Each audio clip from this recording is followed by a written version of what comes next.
طلع البدر علينا من ثنيات الوداع. السلام علیکم ورحمۃ اللہ وبرکاتہ. الحمد للہ رب العالمین والصلاة والسلام علی رسولہ الکریم. آج اس ویڈیو کے اندر انشاءاللہ بتائیں گے کہ اگر کوئی بندہ حالت نماز میں ہنستا ہے تو کیا حکم ہے، اگر ضحک کرتا ہے تو کیا حکم ہے، تبسم کرتا ہے تو کیا حکم ہے. تینوں حکم انشاءاللہ ہم آپ کو بتائیں گے. سب سے پہلے یہ بات جان لیں کہ زیادہ ہنسنا یہ شریعت مطہرہ میں پسند نہیں کیا گیا. قرآن میں اللہ رب العزت ارشاد فرماتا فَلْيَضْحَكُوا قَلِيلًا وَلْيَبْكُوا كَثِيرًا، کہ ہنسو کم رو زیادہ. اس لیے کہ حدیث پاک میں آئے کہ بندہ جب زیادہ ہنستا ہے تو اس کا دل سخت ہو جاتا ہے. سخت سے مراد یہ ہے کہ اسے پھر کوئی دین کی بات اس کو دل قبول نہیں کرتا ہے، نمازوں کی طرف دل نہیں لگتا ہے، برائیوں کی طرف توجہ زیادہ جاتی ہے. تو آقا علیہ السلام نے فرمایا بندہ جب زیادہ ہنستا اس کا دل سخت ہو جاتا ہے اور اس کے چہرے سے نور چھین لیا جاتا ہے. اب دیکھیں آقا کریم صلی اللہ تعالی وسلم ایک مرتبہ راستے سے گزر رہے تھے. صحابہ کرام رضوان اللہ تعالی علیہم اجمعین زور زور سے ہنس رہے تھے. آقا علیہ الصلوۃ والتسلیم غضبناک ہو گئے. صحابہ کرام رضوان اللہ تعالی علیہم اجمعین نے عرض کیا یا رسول اللہ صلی اللہ علیہ وسلم ناراضگی کی وجہ کیا ہے؟ آقا علیہ السلام ارشاد فرماتے کیا تم موت کی سختی سے گزر گئے؟ کیا تم نے قبر کی منزل کو دیکھ لیا؟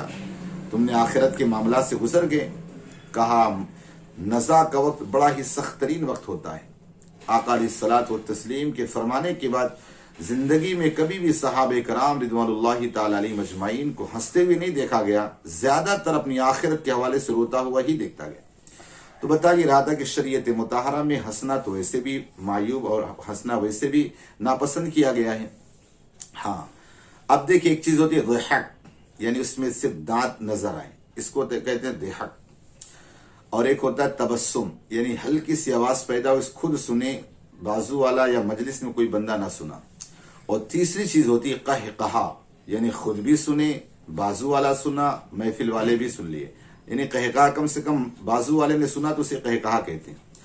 آقا کریم صلی اللہ تعالی علیہ وسلم کو بعض مرتبہ اور کئی مرتبہ آپ دیکھیں ضحک اور تبسم آقا علیہ الصلوۃ والتسلیم سے دیکھا گیا، لیکن قہقہا یہ کبھی نہیں دیکھا گیا.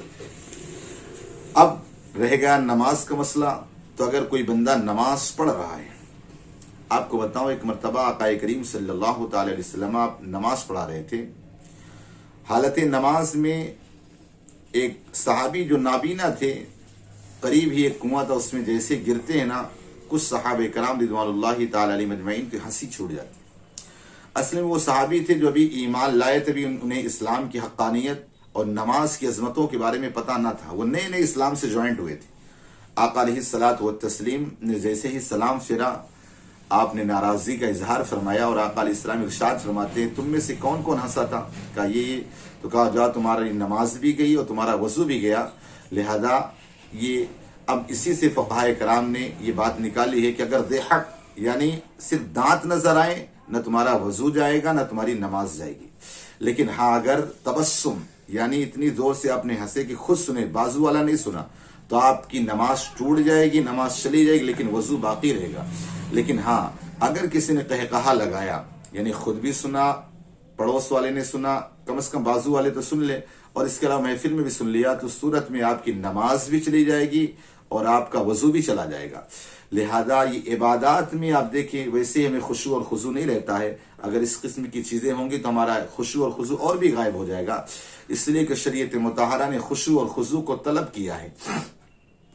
زیادہ سجدے اللہ کو پسند نہیں، لیکن وہ سجدہ جو خشوع اور خضوع کے ساتھ ادا کیا جائے وہ اللہ کو بڑا پیارا ہے. اس لیے فقہائے کرام نے فرمایا کہ اگر بندہ 100 رکعت نفل پڑھتا ہو لیکن خشوع خضوع نہ ہو تو اس سے بہتر یہ 2 رکعت نماز پڑھے، اطمینان اور سکون کے ساتھ خشوع اور خضوع کے ساتھ پڑھے، یہ اس کے لیے بہتر ہے.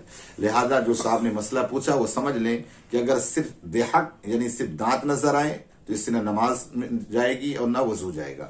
اور تبسم یعنی خود سنا، اتنی آواز پیدا خود سنا تو اس سے نماز چلی جائے گی لیکن وضو باقی رہے گا. لیکن قہقہا یعنی خود بھی اتنی زور سے ہنسا، خود بھی سنا، بازو والے نے سنا تو آپ کی نماز اور وضو دونوں چلے جائیں گے. لہذا عبادات میں شوق اور ذوق اور خشوع اور خضوع پیدا کریں. اللہ پاک ہم سب کو کہنے سننے زیادہ عمل کی توفیق عطا فرمائے. اس ویڈیو کو شیئر کریں، لائک کریں اور ہمارے چینل کو سبسکرائب کریں. اور ساتھ ہی ساتھ آپ ہمارے چینل کے ذریعے سے آپ سوالات کر سکتے ہیں. انشاءاللہ قرآن و حدیث کے سے آپ کو جوابات ملیں گے. السلام علیکم ورحمۃ اللہ وبرکاتہ.